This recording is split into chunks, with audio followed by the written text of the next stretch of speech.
இந்த ரெண்டும் சேர்ந்து ஒரு வெரைட்டி தான். ஒரு வெரைட்டி. இதுல ஒரு 40 குத்து, இதுல ஒரு 40 குத்து. ஓகே. ரெண்டாவது வலது கையை இப்படி மேல வச்சுக்கிட்டு. ஓகே. இது ஒரு 40 பாட். ஆமா 40 வெரைட்டி ரெண்டு.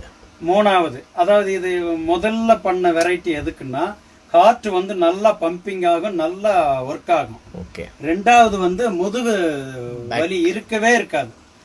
ஏற்கனவே வலி இருந்தாலும் போயிடும், இனிமேல வர வேண்டிய வலியும் வராம போயிடும். சரி. ரெண்டு. ஓகே. மூணாவது பாருங்க, விரலுக்குள்ள விரலை நுழைச்சிக்கிட்டு இப்படி தேய்க்கிறது. எண்டு மட்டும் தான் கை இதாகணும். ஆமா, டச் ஆகணும். ஆமா, இந்த இடத்துல வந்து அப்படியே சூடு ஏத்துறோம். சரி சரி சரி. சூடு ஏறிடும். ஒரு நிமிஷம் விடாம இப்படி நீங்க ரன் பண்ணீங்கன்னா 120 தடவை இப்படி ஆகும். சரி. 120 தடவை பண்ணி இப்பவே கை சூடு ஏறிடுச்சு பாருங்க. ஓகே. இந்த சூடு எதுக்குன்னா இடுப்புல இருந்து கீழே பாதம் வரைக்கும், பாதம் எரிச்சலா இருந்தா கூட சரியா போயிடும். பம்பிங் பிளட் சர்க்குலேஷன் வந்து பிரமாதமா இருக்கும். ஓகே. 3 4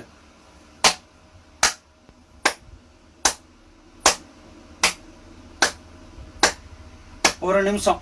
அது 50 தட்டோ 60 தட்டோ இல்ல 100 தட்டா கூட இருக்கலாம். பண்ணீங்கன்னா இது வந்து மொத்த நம்ம பாடியில 7 சக்கராஸ் இருக்கு.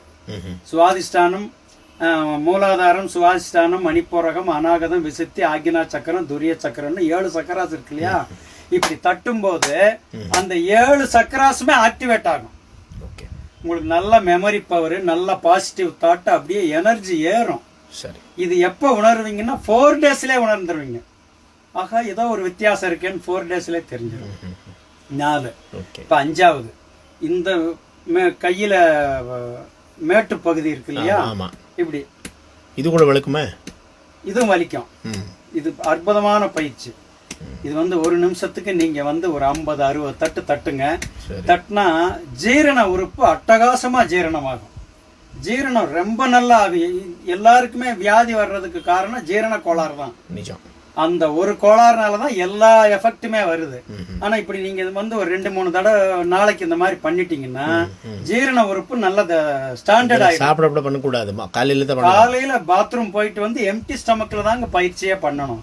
ரொம்ப நல்லா இருக்கும். சரி சரி சரி சரி சரி. இப்ப 6வது பாருங்க, எப்படி வைக்கிறேன். கையை இப்படி வச்சுட்டு இப்படி தேய்க்கிறீங்க சைட்ல. சரி சரி சரி சரி சரி. இப்படி தேய்க்கிறீங்க இல்லையா? சரி.